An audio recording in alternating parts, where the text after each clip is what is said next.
ఏమే ఏంటండి? అడగాలంటే అది ఇలా ఉంది. ఏమైందండి?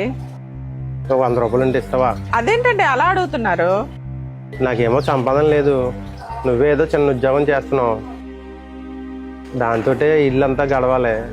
అది కాక పిల్లల ఫీజులు అన్నిటికీ నువ్వే సర్దుకొస్తున్నావు, అందుకే అడగలేకపోతున్నాను. అదేంటండి ప్రస్తుతానికి మీ వ్యాపారం అంటే బాలేదు. ఇది వరకు మీరే కదా ఇల్లును చూసుకునేవారు. ఇప్పుడు మీకు సంపాదన లేదని మిమ్మల్ని ఎలా తక్కువ చేస్తాను అనుకున్నారు?